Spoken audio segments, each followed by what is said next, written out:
Welcome to Pushing to the Front by Orison Swett Marden, one of the most influential classics in the history of self-help and success literature. In these chapters, Marden shares timeless wisdom on ambition, persistence, leadership, and achievement. His words inspire us to overcome hesitation, strengthen our will, and move boldly toward our highest potential. Whether you're seeking personal growth, practical success strategies, or simply daily motivation, this series will encourage and guide you on your journey forward. Chapter 28. Decision. Resolve, and thou art free. Longfellow. The heaviest charge words in our language are those briefest ones, yes and no. One stands for the surrender of the will, the other for denial. One stands for gratification, the other for character. A stout no means a stout character. The ready yes, a weak one. Gild it as we may. T. T. Munger. The world is a market where everything is marked at a set price. And whatever we buy with our time, labour, or ingenuity, whether riches, ease, fame, integrity, or knowledge, we must stand by our decision, and not like children, when we have purchased one thing, repine that we do not possess another we did not buy. Matthews. A man must master his undertaking, and not let it master him. He must have the power to decide instantly on which side he is going to make his mistakes. P. D. Armour. When Rome was besieged by the Gauls in the time of the Republic, the Romans were so hard pressed that they consented to purchase immunity with gold. They were in the act of weighing it, a legend tells us, when Camillus appeared on the scene, threw his sword into the scales in place of the ransom, and declared that the Romans should not purchase peace, but would win it with the sword. This act of daring and prompt decision so roused the Romans that they triumphantly swept from the sacred soil the enemy of their peace. In an emergency, the arrival of a prompt, decided, positive man who will do something, although it may be wrong, changes the face of everything. Such a man comes upon the scene like a refreshing breeze blown down from the mountain top. He is a tonic to the hesitating, bewildered crowd. When Antiochus Epiphanes invaded Egypt, which was then under the protection of Rome, the Romans sent an ambassador who met Antiochus near Alexandria and commanded him to withdraw. The invader gave an evasive reply. The brave Roman swept a circle around the king with his sword and forbade his crossing the line until he had given his answer. By the prompt decision of the intrepid ambassador, the invader was led to withdraw, and war was prevented. The prompt decision of the Romans won them many a battle and made them masters of the world. All the great achievements in the history of the world are the results of quick and steadfast decision. Men who have left their mark upon their century have been men of great and prompt decision. An undecided man, a man who is ever balancing between two opinions, forever debating which of two courses he will pursue, proclaims by his indecision that he cannot control himself, that he was meant to be possessed by others. He is not a man, only a satellite. The decided man, the prompt man, does not wait for favorable circumstances. He does not submit to events. Events must submit to him. The vacillating man is ever at the mercy of the opinion of the man who talked with him last. He may see the right, but he drifts toward the wrong. If he decides upon a course, he only follows it until somebody opposes it. When Julius Caesar came to the Rubicon, which formed the boundary of Italia, the sacred and inviolable, even his great decision wavered at the thought of invading a territory which no general was allowed to enter without the permission of the Senate. But his alternative was destroy myself or destroy my country. And his intrepid mind did not waver long. "The die is cast," he said, as he dashed into the stream at the head of his legions. The whole history of the world was changed by that moment's decision. The man who said, "I came, I saw, I conquered," could not hesitate long. He, like Napoleon, had the power to choose one course and sacrifice every conflicting plan on the instant. When he landed with his troops in Britain, the inhabitants resolved never to surrender. Caesar's quick mind saw that he must commit his soldiers to victory or death. In order to cut off all hope of retreat, he burned all the ships which had borne them to the shores of Britain. There was no hope of return. It was victory or death. This action was the key to the character and triumphs of this great warrior. Satan's sublime decision in Paradise Lost, after his hopeless banishment from heaven, excites a feeling akin to admiration. After a few moments of terrible suspense, he resumes his invincible spirit and expresses that sublime line, "What matter where, if I be still the same?" The power to decide instantly the best course to pursue, and to sacrifice every opposing motive, and, when once sacrificed, to silence them forever, and not allow them continually to plead their claims and distract us from our single decided course, is one of the most potent forces in winning success. To hesitate is sometimes to be lost. In fact, the man who is forever twisting and turning, backing and filing, hesitating and dawdling, shuffling and parleying, weighing and balancing, splitting hairs over non-essentials, listening to every new motive which presents itself, will never accomplish anything. There is not positiveness enough in him. Negativeness never accomplishes anything. The negative man creates no confidence. He only invites distrust. But the positive man, the decided man, is a power in the world and stands for something. You can measure him, gauge him. You can estimate the work that his energy will accomplish. It is related of Alexander the Great that, when asked how it was that he had conquered the world, he replied, "By not wavering." When the packet ship Stephen Whitney struck at midnight on an Irish cliff and clung for a few moments to the cliff, all the passengers who leaped instantly upon the rock were saved. The positive step landed them in safety. Those who lingered were swept off by the returning wave and engulfed forever. The vacillating man is never a prompt man, and without promptness no success is possible. Great opportunities not only come seldom into the most fortunate life, but also are often quickly gone.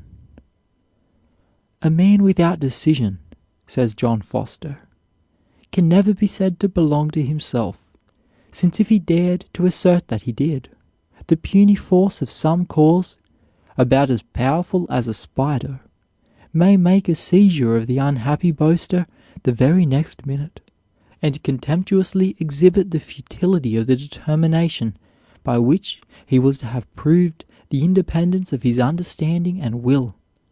He belongs to whatever can make capture of him, and one thing after another vindicates its right to him by arresting him while he is trying to go on, as twigs and chips floating near the edge of a river are intercepted by every weed and whirled into every little eddy.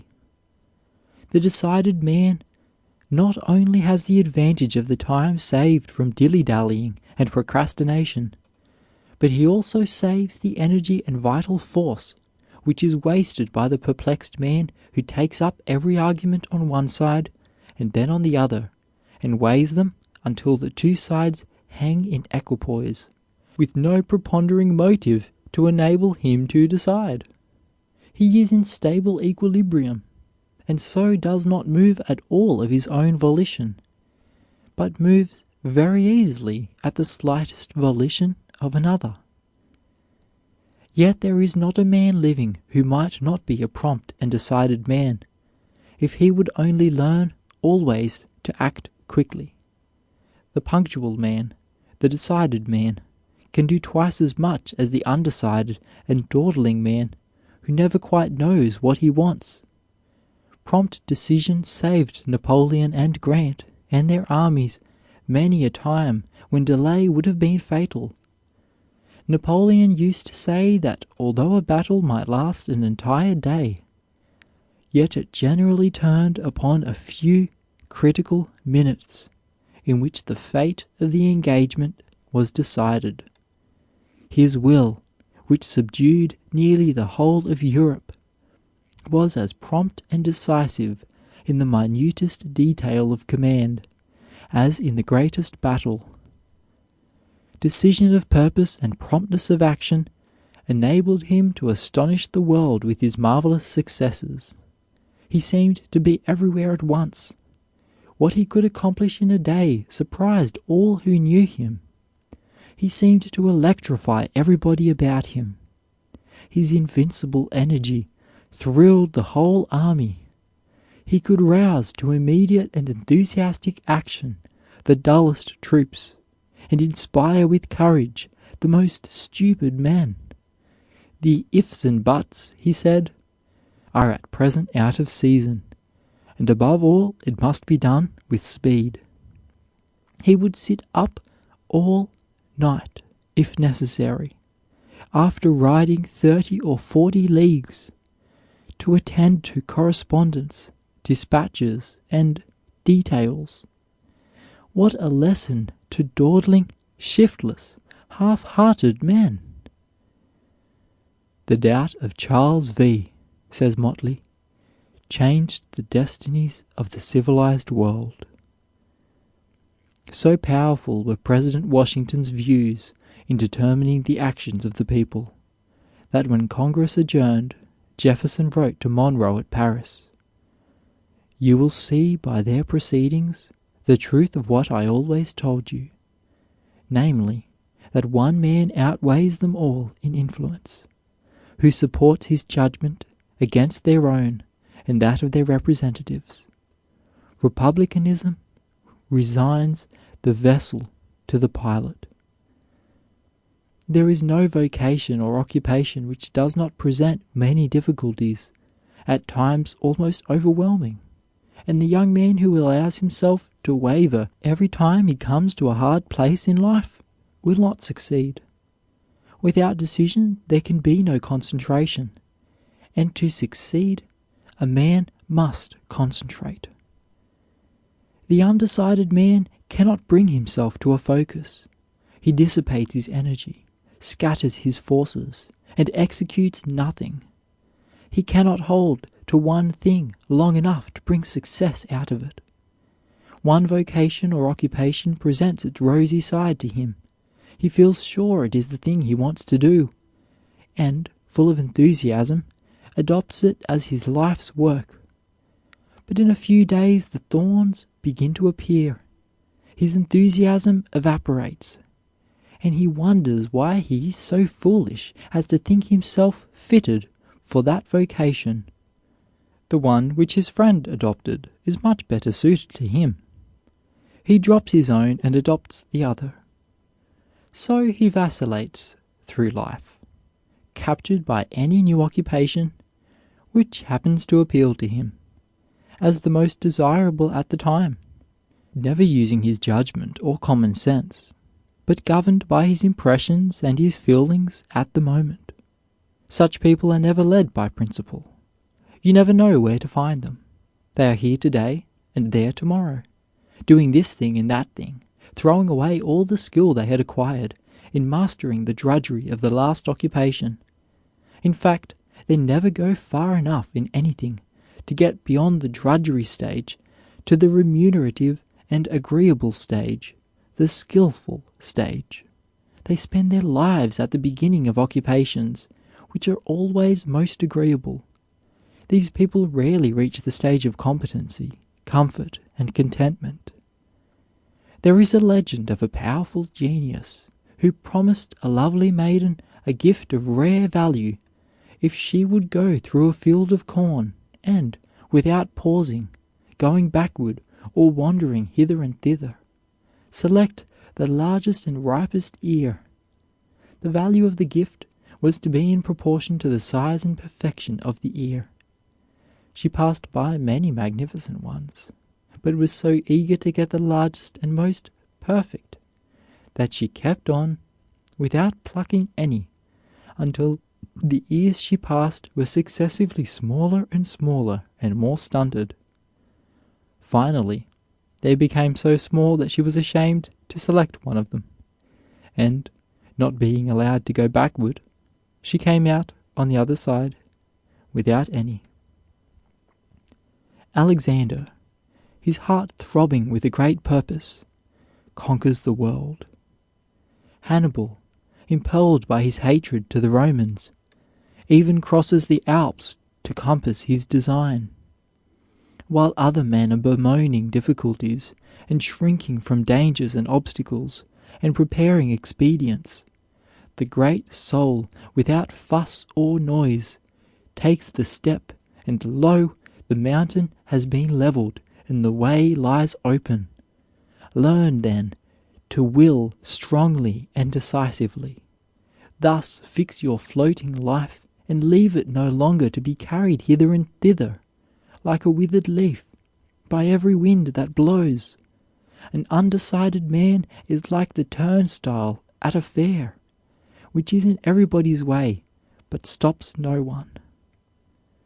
The secret of the whole matter was, replied Amos Lawrence, we had formed the habit of prompt acting, thus taking the top of the tide, while the habit of some others was to delay till about half-tide, thus getting on the flats.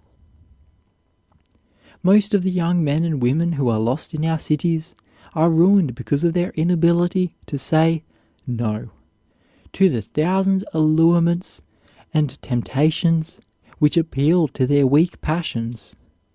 If they would only show a little decision at first, one emphatic no might silence their solicitors forever. But they are weak, they are afraid of offending, they don't like to say no, and thus they throw down the gauntlet, and are soon on the broad road to ruin. A little resolution early in life will soon conquer the right to mind one's own business. An old legend says that a fool and a wise man were journeying together, and came to a point where two ways opened before them, one broad and beautiful, the other narrow and rough. The fool desired to take the pleasant way. The wise man knew that the difficult one was the shortest and safest, and so declared. But at last the urgency of the fool prevailed. They took the more inviting path, and were soon met by robbers, who seized their goods and made them captives. A little later, both they and their captors were arrested by officers of the law and taken before the judge. Then the wise man pleaded that the fool was to blame because he desired to take the wrong way. The fool pleaded that he was only a fool, and no sensible man should have heeded his counsel. The judge punished them both equally. If sinners entice thee, consent thou not. There is no habit that so grows on the soul as irresolution. Before a man knows what he has done, he has gambled his life away, and all because he has never made up his mind what he would do with it. On many of the tombstones of those who have failed in life could be read between the lines, "He dawdled," "behind time," "procrastination," "listlessness," "shiftlessness," "nervelessness," "always behind." Oh, the wrecks strewn along the shores of life, just behind success, just this side of happiness, above which the words of warning are flying. Webster said of such an undecided man that he is like the irresolution of the sea at the turn of tide. This man neither advances nor recedes. He simply hovers. Such a man is at the mercy of any chance occurrence that may overtake him. His days are lost lamenting over lost days. He has no power to seize the facts which confront him and compel them to serve him. To indolent, shiftless, listless people, life becomes a mere shuffle of expedients. They do not realize that the habit of putting everything off puts off their manhood, their capacity, their success. Their contagion infects their whole neighborhood. Scott used to caution youth against the habit of dawdling, which creeps in at every crevice of unoccupied time and often ruins a bright life. "Your motto must be," he said, "Hoc age." Do instantly. This is the only way to check the propensity to dawdling. How many hours have been wasted dawdling in bed, turning over and dreading to get up? Many a career has been crippled by it. Burton could not overcome this habit, and, convinced that it would ruin his success, made his servant promise before he went to bed to get him up at just such a time. The servant called and coaxed, but Burton would beg him to be left a little longer. The servant, knowing that he would lose his shilling if he did not get him up, then dashed cold water into the bed between the sheets, and Burton came up with a bound. When one asked a lazy young fellow what made him lie in bed so long, "I am employed," said he, "in hearing counsel every morning. Industry advises me to get up, sloth to lie still, and they give me 20 reasons for and against. It is my part, as an impartial judge, to hear all that can be said on both sides, and by the time the cause is over, dinner is ready." There is no doubt that, as a rule, great decision of character is usually accompanied by great constitutional firmness. Men who have been noted for great firmness of character have usually been strong and robust. There is no quality of the mind which does not sympathize with bodily weakness, and especially is this true with the power of decision, which is usually impaired or weakened from physical suffering or any great physical debility. As a rule, it is the strong physical man who carries weight and conviction. Any bodily weakness or lassitude or lack of tone and vigor is perhaps first felt in the weakened or debilitated power of decisions. Nothing will give greater confidence and bring assistance more quickly from the bank or from a friend than the reputation of promptness. The world knows that the prompt man's bills and notes will be paid on the day, and will trust him. Let it be your first study to teach the world that you are not wood and straw, that there is some iron in you. Let men know that what you say you will do, that your decision, once made, is final. No wavering, that, once resolved, you are not to be allured or intimidated. Some minds are so constructed that they are bewildered and dazed whenever a responsibility is thrust upon them. They have a mortal dread of deciding anything. The very effort to come to immediate and unflinching decision starts up all sorts of doubts, difficulties, and fears, and they cannot seem to get light enough to decide, nor courage enough to attempt to remove the obstacle. They know that hesitation is fatal to enterprise, fatal to progress, fatal to success. Yet somehow they seem fated with a morbid introspection which ever holds them in suspense. They have just energy enough to weigh motives, but nothing left for the momentum of action. They analyze and analyze, deliberate, weigh, consider, ponder, but never act.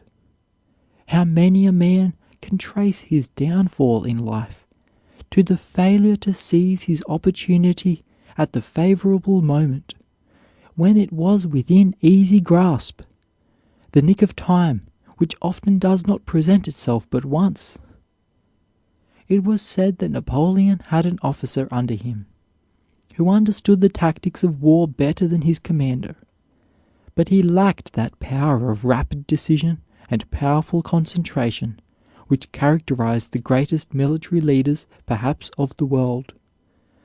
There were several generals under Grant who were as well skilled in war tactics, knew the country as well, were better educated, but they lacked that power of decision which made unconditional surrender absolutely imperative wherever he met the foe. Grant's decision was like inexorable fate. There was no going behind it, no opening it up for reconsideration. It was his decision which voiced itself in those memorable words in the wilderness. I propose to fight it out on these lines if it takes all summer, and which sent back the words unconditional surrender to General Buckner, who asked him for conditions of capitulation that gave the first confidence to the North that the rebellion was doomed. At last, Lincoln had a general who had the power of decision, and the North breathed easy for the first time. The man who would forge to the front in this competitive age must be a man of prompt and determined decision. Like Caesar, he must burn his ships behind him and make retreat forever impossible.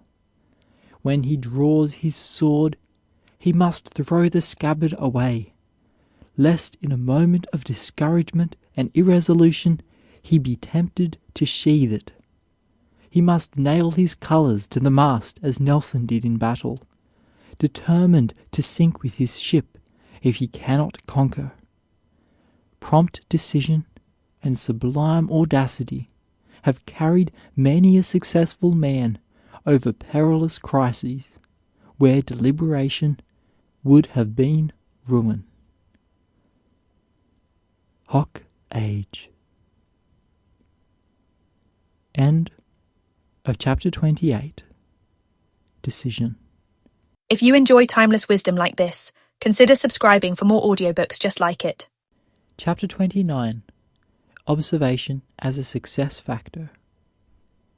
Henry Ward Beecher was not so foolish as to think that he could get on without systematic study and a thoroughgoing knowledge of the world of books. When I first went to Brooklyn, he said, men doubted whether I could sustain myself. I replied, give me uninterrupted time till 9 o'clock every morning, and I do not care what comes after. He was a hard student during 4 hours every morning. Those who saw him after that imagined that he picked up the material for his sermons on the street. Yet, having said so much, it is true that much that was most vital in his preaching he did not pick up on the street. Where does Mr. Beecher get his sermons? Every ambitious young clergyman in the country was asking, and upon one occasion he answered, I keep my eyes open and ask questions. This is the secret of many a man's success, keeping his eyes open and asking questions.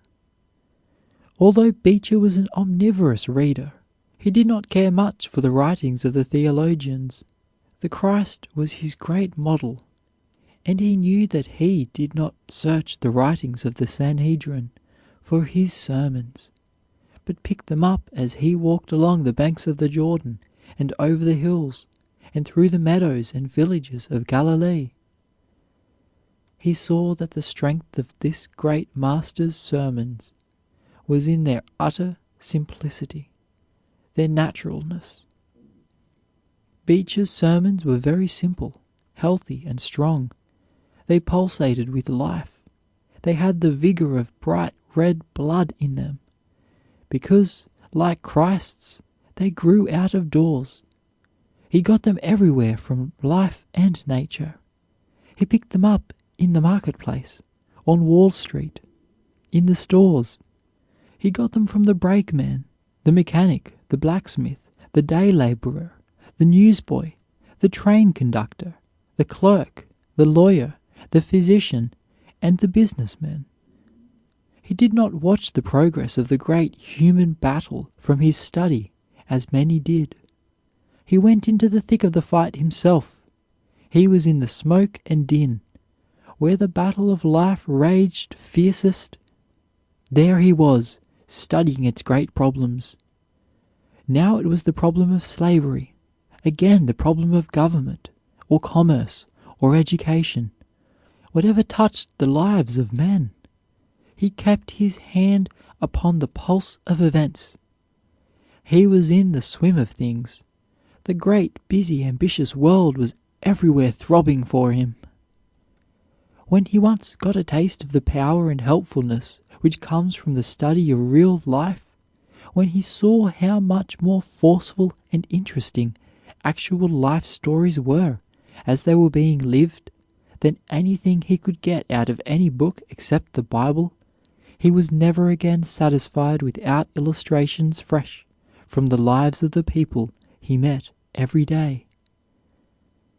Beecher believed a sermon a failure when it does not make a great mass of hearers go away with a new determination to make a little more of themselves, to do their work a little better, to be a little more conscientious, a little more helpful, a little more determined, to do their share in the world. This great observer was not only a student of human nature, but of all nature as well.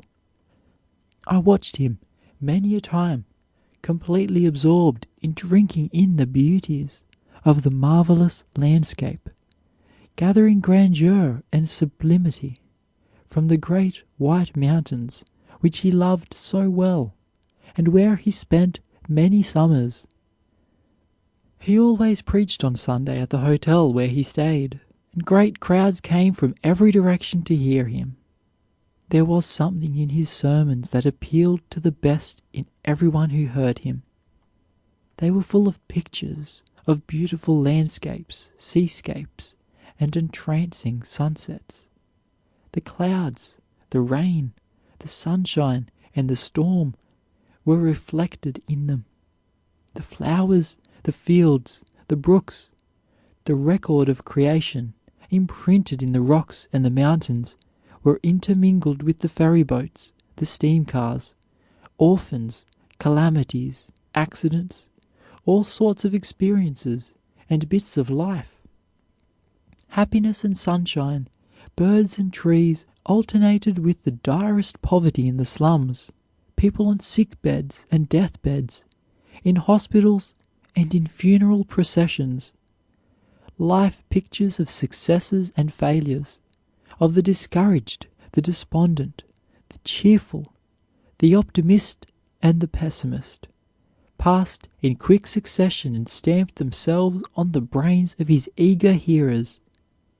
Wherever he went, Beecher continued his study of life through observation. Nothing else was half so interesting. To him, man was the greatest study in the world. To place the right values upon men, to emphasize the right thing in them, to be able to discriminate between the genuine and the false, to be able to pierce their masks and read the real man or woman behind them, he regarded as one of a clergyman's greatest accomplishments.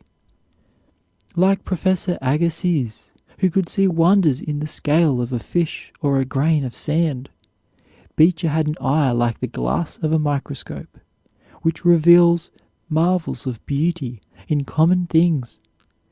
He could see beauty and harmony where others saw only ugliness and discord, because he read the hidden meaning in things.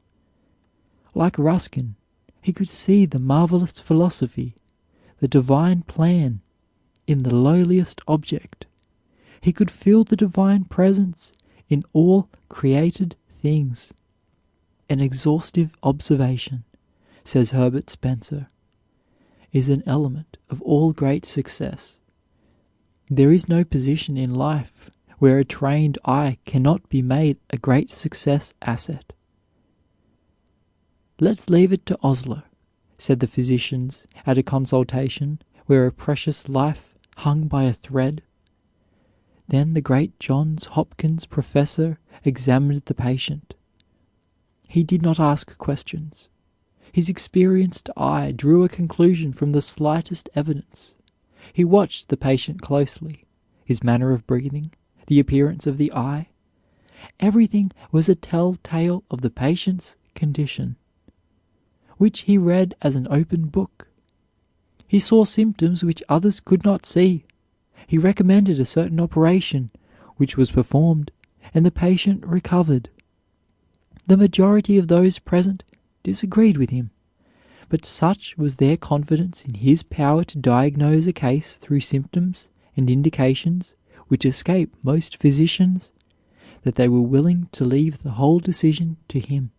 Professor Osler was called a living X-ray machine, with additional eyes in fingertips so familiar with the anatomy that they could detect a growth or displacement so small that it would escape ordinary notice.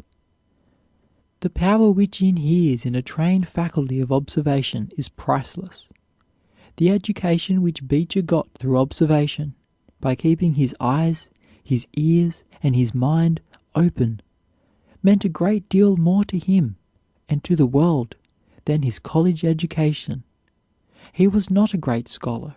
He did not stand nearly as high in college as some of his classmates, whom he far outstripped in life, but his mind penetrated to the heart of things.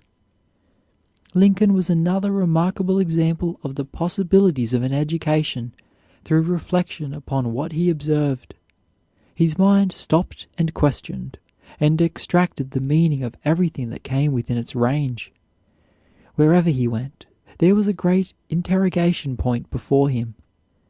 Everything he saw must give up its secret before he would let it go. He had a passion for knowledge. He yearned to know the meaning of things, the philosophy underlying the common everyday occurrences. Ruskin says, "Hundreds of people can talk for one who can think, but thousands can think for one who can see." I once travelled abroad with two young men, one of whom was all eyes.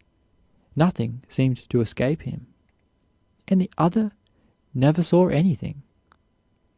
The day after leaving a city, the latter could scarcely recall anything of interest, while the former had a genius for absorbing knowledge of every kind through the eye. Things so trivial that his companion did not notice them at all meant a great deal to him. He was a poor student, but he brought home rich treasures from over the sea. The other young man was comparatively rich, and brought home almost nothing of value.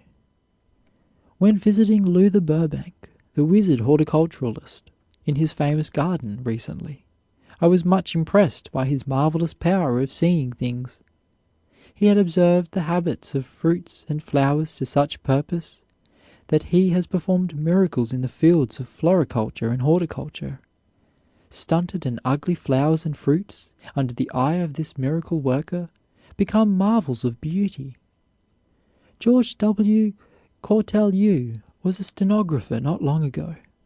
Many people thought he would remain a stenographer, but he always kept his eyes open. He was after an opportunity. Promotion was always staring him in the face. He was always looking for the next step above him. He was a shrewd observer. But for this power of seeing things quickly, of absorbing knowledge, he would never have advanced. The youth who would get on must keep his eyes open, his ears open, his mind open. He must be quick, alert, ready. I know a young Turk who has been in this country only a year, yet he speaks our language fluently. He has studied the map of our country. He knows its geography and a great deal of our history, and much about our resources and opportunities. He said that when he landed in New York, it seemed to him that he saw more opportunities in walking every block of our streets than he had ever seen in the whole of Turkey. And he could not understand the lethargy, the lack of ambition, the indifference of our young men to our marvelous possibilities. The efficient man is always growing. He is always accumulating knowledge of every kind. He does not merely look with his eyes, he sees with them. He keeps his ears open. He keeps his mind open to all that is new and fresh and helpful. The majority of people do not see things. They just look at them. The power of keen observation is indicative of a superior mentality, for it is the mind, not the optic nerve, that really sees. Most people are too lazy, mentally, to see things carefully. Close observation is a powerful mental process. The mind is all the time working over the material which the eye brings it, considering, forming opinions, estimating, weighing, balancing, calculating. Careless, indifferent observation does not go back of the eye. If the mind is not focused, the image is not clean-cut, and is not carried with force and distinctness enough to the brain to enable it to get at the truth and to draw accurate conclusions. The observing faculty is particularly susceptible to culture, and is capable of becoming a mighty power.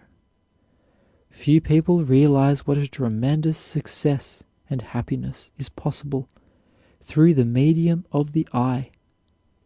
The telegraph, the sewing machine, the telephone, the telescope, the miracles of electricity.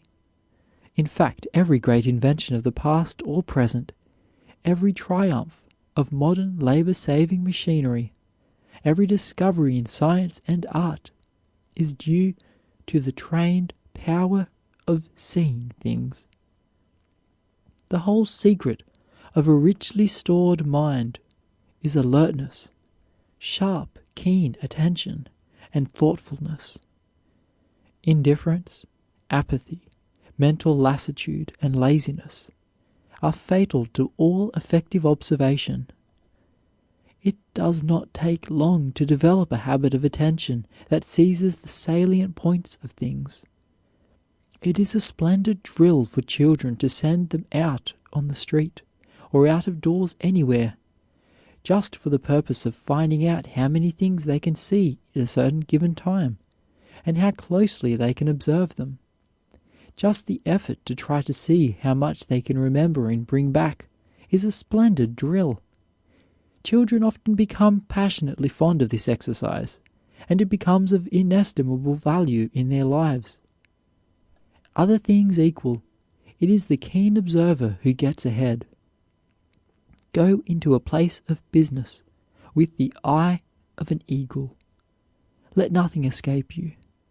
Ask yourself why it is that the proprietor at 50 or 60 years of age is conducting a business which a boy of 18 or 20 ought to be able to handle better. Study his employees, analyze the situation, you will find perhaps that he never knew the value of good manners in clerks.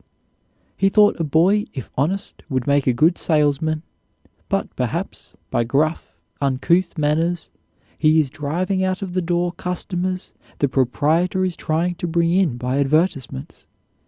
You will see by his show windows, perhaps, before you go into his store, that there is no business insight, no detection of the wants of possible buyers. If you keep your eyes open, you can, in a little while, find out why this man is not a greater success. You can see that a little more knowledge of human nature would have revolutionized his whole business, multiplied his receipts tenfold in a few years. You will see that this man has not studied men. He does not know them. No matter where you go, study the situation. Think why the man does not do better if he is not doing well, why he remains in mediocrity all his life. If he is making a remarkable success, try to find out why. Keep your eyes open, your ears open. Make deductions from what you see and hear. Trace difficulties. Look up evidences of success or failure everywhere. It will be one of the greatest factors in your own success. End of chapter 29. Observation as a success factor.